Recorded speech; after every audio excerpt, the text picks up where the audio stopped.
Welcome to the Guntersville Grassroots Podcast, presented by Rec Lending. I'm going to do the little ad thing real quick here. RecLending.com is our sponsor for the podcast, Bass and Big G, all of the associated products or services or whatever you want to call it. If you're in the market for a boat, check them out. They'll work with you. They're kind of like a broker for loans. Mm-hmm. So, and talking to Trey, when I told him this kind of thing developed, he had actually talked to him before on some things and had some dealings with them. But they're out of Michigan, but they come down this way and fish. And I ran into the guy kind of in a crazy, I talked about it in a prior podcast, but I actually financed a boat with them just a month ago. So if you're in the market, give them a call, tell them we sent you. It helps us a little bit. They do RV loans as well. That's right. Rec Lending, boat and RV loans. Matter of fact, now they offer insurance for marine insurance. I think maybe all insurance, but as well as some extended warranty plans. And I don't know much about that at this point. But RecLending.com is pretty easy to find. There's your ad for the deal we're going to talk. Trey is with us. You heard his voice. I'm here. He survived Logan Martin, I guess you could say. Yeah. I got to hear some sob stories. The luck continues. Yeah. I said it on stage. I said, with sponsors and support, I'm the luckiest man in the world. And on the water, I am the unluckiest person you've ever seen in your entire life. But, buddy, if you ever just get it If it ever all comes together, y'all better watch out. I don't know. I don't remember who it was. Somebody pegged you about insurance the other day. Might have been Luke. I don't remember. I mean, something I was listening to or talking to, or somebody goes, well, at least they got insurance. Yeah. Unlike Trace went on. I'm like, my God, let's let that die. As I brought it up here. It ain't never going to die. No, that and honey buns. I'm used to it. I'm like, you know what? Whatever. I mean, if it makes your day better to say it, go right on ahead. I'll be all right. I just like the honey bun thing. Yeah. I don't think, did you have honey buns in your boat? No, I didn't. That's what's wrong. Yeah. That's what's wrong. Good point. So it's May the 7th of 2024. Hard to believe we're working on halfway through the year here before long. Trey, you've been fishing a little. Tell me what's going on. It's getting to my time of the year that I like. I've been out there a couple of days, and I will say they're just not. It seems like they're behind almost. I don't know what it is. It's it is May 7th now. Normally when it hits May, you'd think they'd be out there, and they're just really not. I mean, there might be a few white bass schools out there, but I think most of them are still up there. There's a lot still spawning. I mean, you can catch a lot still in the grass. The numbers are still up shallow. I think it'll be another 2 or 3 weeks before you see most of the numbers scoot out deep. So that's kind of what I've noticed, at least. I got out for a while Saturday afternoon, and I really went looking for shell crackers, which I have not found yet. I know some people are catching them. Normally they're ahead of the bluegill, and I've either missed them or they're probably doing it right now while I'm working, truthfully. But now what I did see was a gazillion 2-inch bluegill everywhere you went, and a lot of bass food. Yeah, and with that and a little shad spawn, and what water 73 to 78, something like that. Why do they need to leave? Yeah, exactly. I mean, and the thing about it is, when it hits May,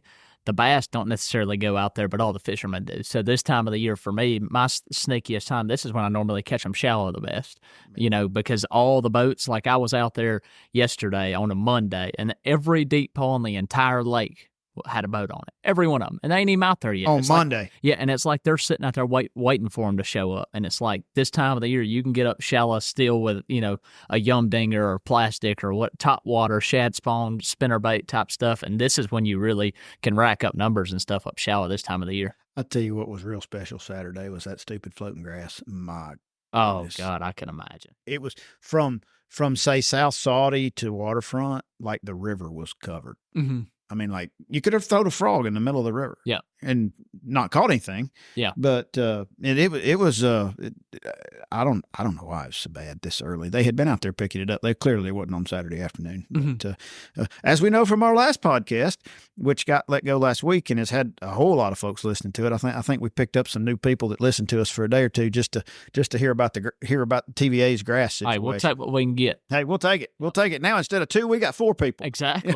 We're working our way up. We're working our way Duncan, up. Watch out. Yeah, right. Yeah. He's your buddy, so exactly. You can say that. I you can tell say him you're that. coming for him with our 4 listeners. I can do it. So, today, aside from Trey and his infinite wisdom, we're going to have a different guy, a guy we hadn't had, somebody I've known through my buddy Matt Carter for years. But we're going to have a guy named Myles Murray, who is a guide. And Trey, you said you knew him. Yep. We're gonna call Myles, and we're going to see what Myles has been doing out on the lake. So let's see if we can get him on here.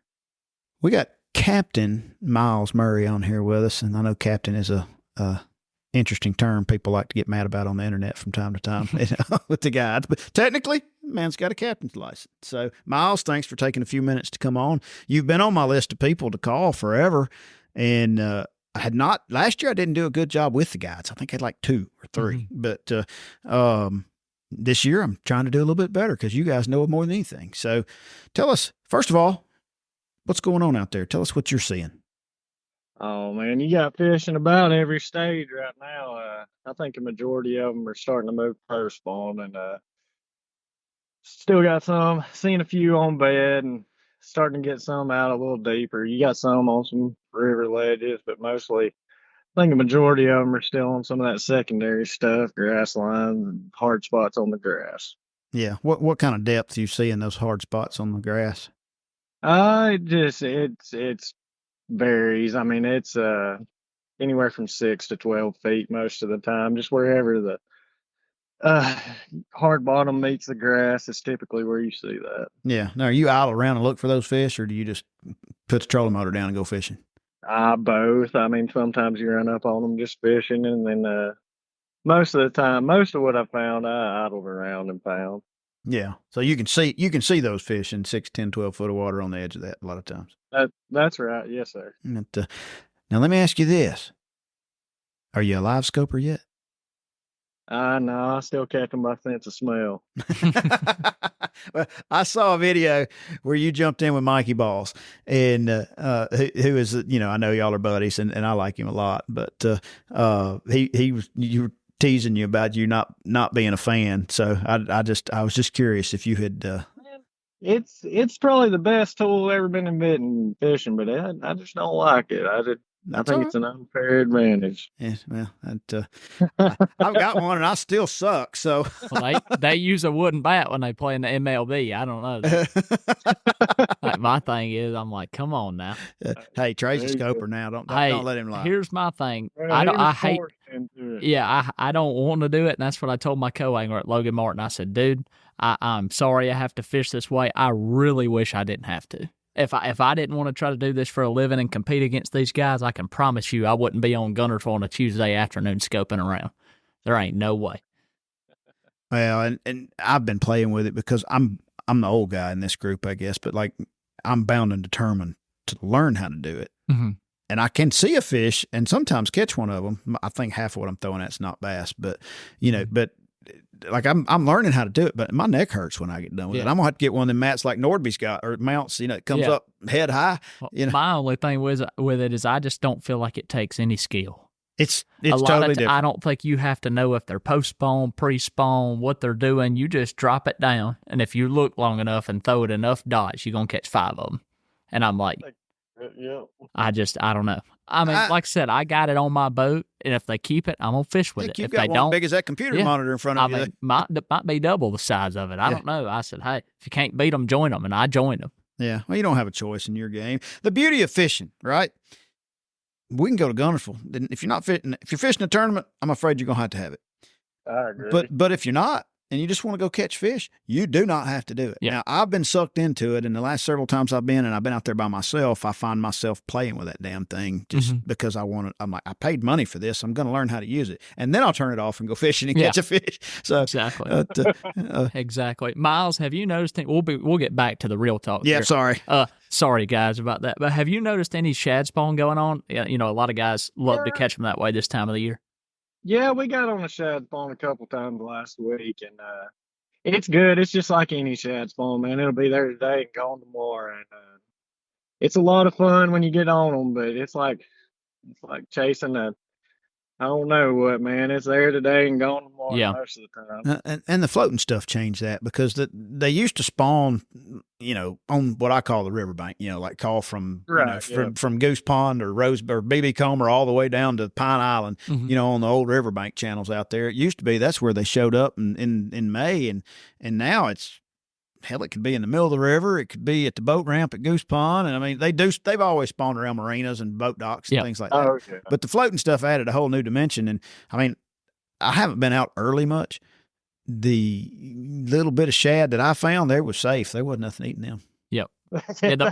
The best thing to do, guys, if you're coming from out of town, is to get you one of them big old fans from Home Depot and set it up on the bank and to try to get all the floating grass in one little area, and you might catch them on Shad's phone. Just blow it all in a pot. You didn't have to look for a pile of eelgrass last time I was out there on Saturday. It was thick. But what kind of water temps you seeing out there? Mid-70s. Yesterday I said it creep up pretty high, but that was middle of the day. Yeah, just surface temp. So you chased any shell crackers or anything yet? Oh, yeah, dude. We went and did that. I took my daughter to do that last week, and me and my best friend went and did it. There's bluegill on bed everywhere. Bluegills I found. The crackers I had not. So. Yeah, they stay a little deeper, and we've been catching quite a few. I think I ain't caught many, but Taylor has, my buddy, and I think he caught like 40 the other day or 30 or so, him and another guy. So. Some of the big ones? Yes, sir. They keep, if they can't fillet them, they don't keep them. Oh, I like those. I don't really care about eating them, but I do. I like to catch them looking at them. And I'm not a bass sight fisherman, but now them damn shell crackers get up there in a foot of water, and you can get up there beside them, and you take a red worm with no weight and just pitch over there and pick out the one you want. I love that. Yeah. That's old school live scoping right there. Old school, yeah. That's right. Eye scoping. Yeah, eye scoping. Eye scoping. I like that. That's right. We're eye scoping. So you said before we started recording, you said you caught a few like on the bed, like looking at them? Yeah, yesterday we caught two. Yeah. Are you seeing more empty beds than populated ones right now? Oh yeah, for sure. I think we're getting towards the tail end of it. I ain't seen a lot of fry garters either. It's kind of a weird year. I thought that was strange too. When I was looking for gills the other day, I was cruising and I saw, there's a bass bed, there's a bass bed. And I saw a few little bass cruising around, but they weren't fry guarding. They were chasing, they were just hanging out till it was time to eat a bluegill. Mm-hmm.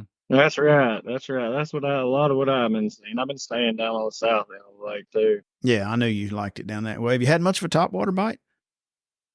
Yeah, a little bit of a buzzbait bite and a popper in the mornings, but really it's been mostly a Senko, man. Perfect guide bait. Hard to beat. That's right. That's right. Can't fish it wrong. Cannot. Exactly. If you think you're fishing it slow enough, slow down a little more. Yeah. Which is painful for me. It oh yeah, I caught them like that in that Freedom tournament. I'm like, I just felt like I threw it out there and just like a brim fishing, just waiting on my bobber to go down, just waiting on my line to take off. And I'm like, man, this is worse than scoping. Should have been scoping. Should have been scoping. Should have been scoping. Who knew in April? Yeah. So you feel like we're a little behind as well? I mean, as far as normal? I do. It seems to be more spread out this year than the last 2 years for sure. And looking at the weather forecast, like it's kind of hot right now. The high on Friday and Saturday is like 72. Mm-hmm. Wind turning out of the north this weekend. They're calling it Blackberry winter. Is that the one where I thought we'd been through that thing 3 times already? But I did. but yeah, that those 50, it's about like the lows, like 50, 51, those 50-degree nights and 70-degree days will slow that water temp down, and it may keep those fish up there skinny longer. But they're spread out, which makes them hard to catch. What's the biggest fish you've seen in the last couple of weeks? I think we caught one that was 6 1/4, and I've seen a few cruising around a bluegill bed. I think might be bigger than that, but size was a lot better earlier on in the spring. We had several 7s caught. Yeah. It ain't nothing like it has been, honestly. I mean, in years past, but I'd say yesterday we caught a 6 too, but I'd say 6 1/4 is about the biggest one we've found in the last week. Was it post-spawn? It was post-spawn. Yeah. It done healed up though. It was already found. So what you're saying is the biggest one you've seen is the one I sent you a picture of yesterday. Yeah. Sorry, I had to say it. I just had to. Trey did catch a big one yesterday. His scales lied to him, but that fish looked, Trey weighs like, 110 pounds wet. If the scales say 5 pounds, it's 5 pounds. Yeah, my Rapala scale said 590, and I kept looking at it laying in the floorboard like, dude, that's as long as my leg. There ain't no way that sucker weighs. I'm like, that weighed more than my whole bag at Logan Martin the other day. Well, that may be some truth to that. Yeah. I'm like, little coosa fish. Yeah.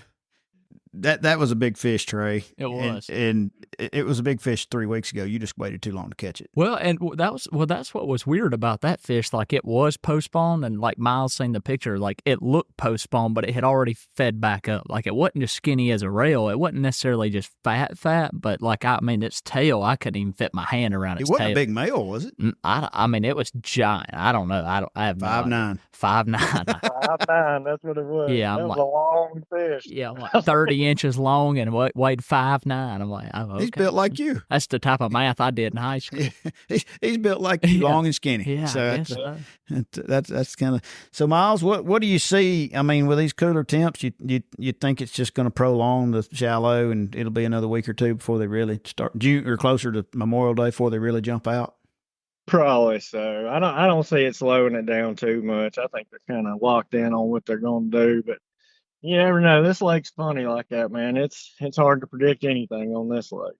No, there's some truth to that. There'll be some years that you think, all right, they're coming, and they get there and they stay like 2 weeks and then they're gone. Mm-hmm. And then there's years, and then there's years that they come out and they stay there until like September. Yep. I don't know. I've always said the Guntersville fish failed to read the rule book. Yeah. Yeah, I force them to be where I want them to. If there's a bass offshore, by God, I'm going to find him. You just give me a couple days. Hey, I bought me a little bait tank. I'm going to go find them too. Hey, that's right. I'm fixing to cheat. You can have your live scope. I'm going to live scope with live bait. Yeah. How's that? So, Exactly. I had a guy tell me about 10 years ago. Well, whenever the oil tricks first came out, might have been 7 or 8 years ago. He started showing me pictures, and he said, man, he carried his kids out, and he said, go buy you some shiners and go to any deep hole on the lake, and you realize how bad you suck at fishing. Yeah. There's a lot of truth to that. And he had spot locks. He said, all I did was get somewhere and spot lock, and I handed my kids a rod, and all I did was bait hooks and net fish. Yep. Okay. Yeah. And Rocky Drake kind of exposed to some of that there towards the end of last year. Your little minnow don't look the same shaking it on live scope as that real minnow swimming around down there. Probably not. Although there's some Sixth Sense one that looks like a dadgum. Man, it looks like a panorama. I don't know. It looked like a shad in a plastic wrap. And some dude I talked to in Waterfront the other day was looking for the hook for it. He goes, man, I suck and I can catch a fish on this thing. He said, you throw it out there and it just falls just like that. He said, I couldn't believe it. Huh. I don't know. I can prove that wrong. You give it to me, I'll not catch a bass on it. I can promise you. I've caught more drum on the damn live scope than I have bass. I'm a drum catching machine. I swear I had 5 crappie each day at Logan Martin that would have outweighed my bass by 4 pounds. I am the crappiest catching son of a gun you've ever met. And they'll just have my little minnow just swallowed down. And I'm like, okay, I could be a crappie fisherman. Until you tried to be. Until I tried. And then when I targeted them, I'd be a bass fisherman. That's funny. That's funny. Myles, are you guiding year round? Yes, sir, I am. It gets kind of slow in the wintertime, and right now is a busy season. Everybody wants to go fishing when it gets warm, but I'll most of the time in the winter I guide on wheelers or smallmouths. Oh, yeah. Yeah, that's been pretty good, hasn't it? Yeah, this year was really good. I think we had 4 caught over 6 pounds this late winter and early spring. It was a lot of fun. Ooh, I love a brown fish. So when you call Myles, you just get it all. Whatever you want, you just get whatever you want. Hey, if you want to catch drum, call Trey. Yeah, if you want to say drum or crappie, call Trey. Trey's not a guide, just for the record. Yeah. So Myles is officially a guide. So he is. He is legal to do it, and on Tennessee River, if you do not have a captain's license, you are breaking federal law. Mm-hmm. That's actually any captain for hire. We were misinformed about that. The Coast Guard is very well known that if you are a captain for hire, you have to have a United States Coast Guard's captain's license. Even if you're not on a body of water, like an inland body of water. So even like on Smiths and stuff. Water. Really? That's right. You have to have it. You have to have that and all your they make you have a list of things like a first aid kit, EPIRB, drug-free vessel stickers. It's a list. It ain't like you can just go get a captain's license and jump on the boat and start guiding. Dang, they could go to Smith Lake and get about 10 people right now for not having a captain's license. Yeah, I had always just been under the impression that it was if it was a body of water that you could get to the ocean from. That's interesting. I did not know. That's what we were all under the impression of too, but they wanted to do some vessel checks on Guntersville because obviously everybody calls, and you know what I mean. And they came and had a long talk with all of us and called most of us on the phone. That's where I found that out at. That's interesting. That is. And do you have to do continuing ed type stuff for the captain's license? You just got to renew every 5 years, and yes, sir. Okay. You don't have to go take a new CPR class or anything. You do have to do that. You do. I forgot. Yeah. Well, all right, Myles, don't rat yourself out here on the podcast. You gonna get me in trouble? No, that's one of those things that you may know how to do and hope you never have to do. Yep. I hope I never do. Luckily, I'm gonna knock on some wood. No doubt. So, all right, Myles, here's the question I ask everybody that come on here to talk fishing. If you're going fishing tomorrow from Myles Murray to try to catch some big ones, what's the 5 rods and baits you're going to have on you, or what 5 baits you're going to have tied on your deck? Old monster. What color? I mean, any color will work, but as long as it's green pumpkin. That's what I was about to say. Senko, same thing, green pumpkin. Frog, popping frog, a swim bait, and a spinner bait. Swim bait and a spinner bait. It sounds like that's what I always say about a worm. They're like, "What colors are you throwing?" I'm like, anything that says pumpkin.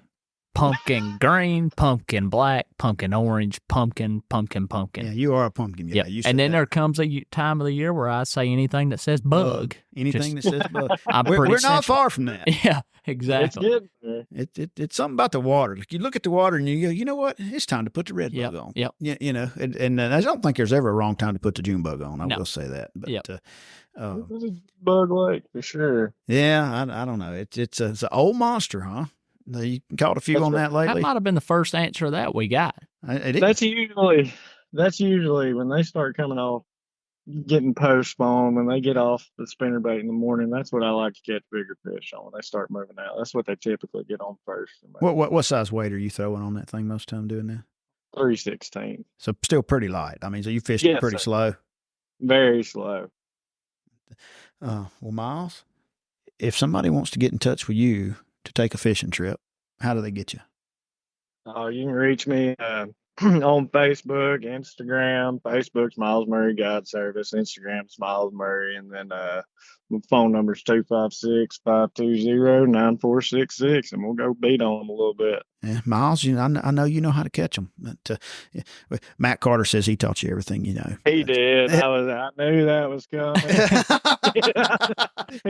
I knew that was coming. Matt is a mutual friend of ours, so we always like to tease him. I think Matt did get you kind of into fishing, didn't he? He didn't get me into fishing, but him and Jim Leary got me into guiding a long time ago. I didn't even really want to guide. They kind of twisted my arm into it, and now Matt's a foundation specialist and you're a fishing guide. So isn't that something? Yeah, that is. He got you into it and he dipped out. That sounds like a good friend. He just sends him all his business. Yeah, exactly. Which actually there is some truth to that. Yes, he does. Yeah, he does. That is some truth. Well, Myles, thank you for taking a few minutes to come on here and talk with us, and I appreciate it. We'll get you back on soon. All right, man. Y'all have a good one. Thanks. Have a good one. Hey. Thanks to Myles for coming on. Trey sounded a whole lot like the Trey Swindle story over there. A little bit of everything, shallow, deep, in between, green pumpkin. Yep, that's pretty much it. I mean, it's Guntersville, right? Is there anything? I mean, I'd throw a watermelon. Yeah, I mean, I'll throw it. I ain't against a watermelon, but I'm still a pumpkin kind of guy. Yeah, yeah. I mean, it's what it is. It's green pumpkin red, green pumpkin purple, green pumpkin blue, or just straight up green pumpkin. Whatever, pumpkin. Just tie it on, throw it around, you'll get a bite. There is some truth to that. Yep. On Guntersville, whether it's a chatterbait. I don't have a green pumpkin rattle trap, but we probably should. Yep, really true. And I mean, why is that, Trey? What's the green pumpkin deal?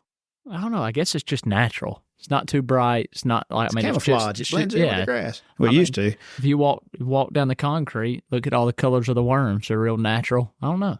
No. That's my theory. Yeah. Well, hey, it works. I don't have anybody to prove you wrong, so it's pumpkin. It works. If anybody does, then don't tell me. I'm gonna stick with my with my knowledge I got. I'm just gonna roll. Do you with throw pumpkin everywhere you go?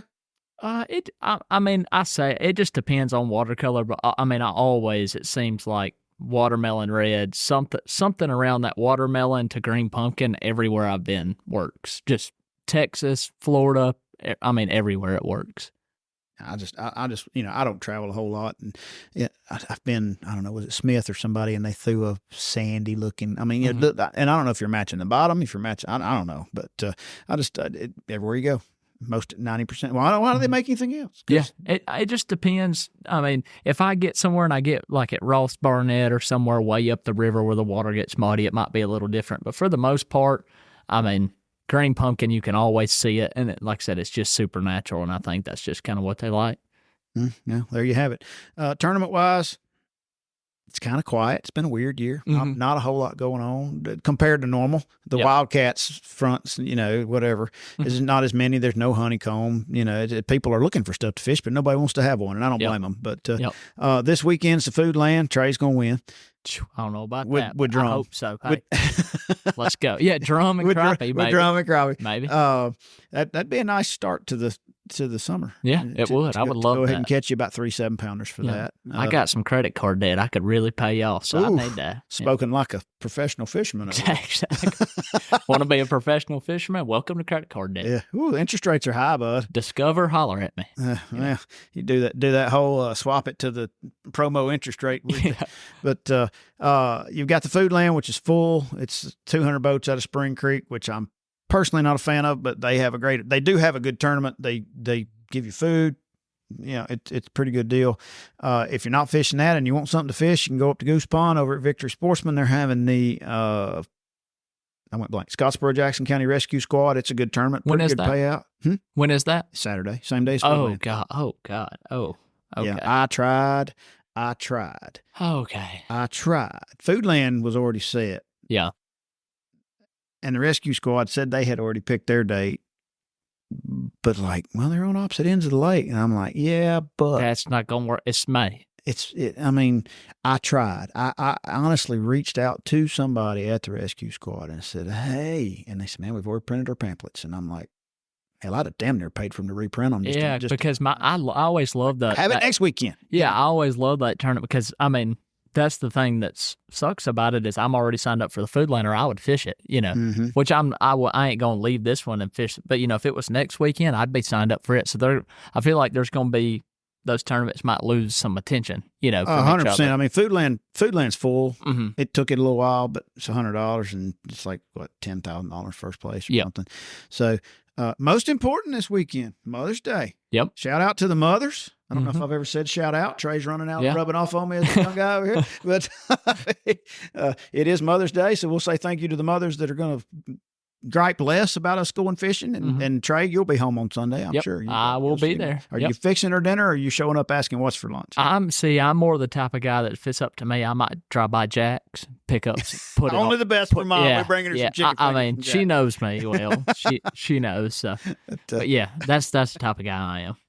Okay, I think we should end on that. So, I don't want Trey got a long life ahead of her. Is she coming home for Mother's Day? She is, so she'll be at home spending it with her mom as well. All right, so you'll see your mom. Mom, thanks for the jacks. I'm going to see my girlfriend. Exactly. So there we have it.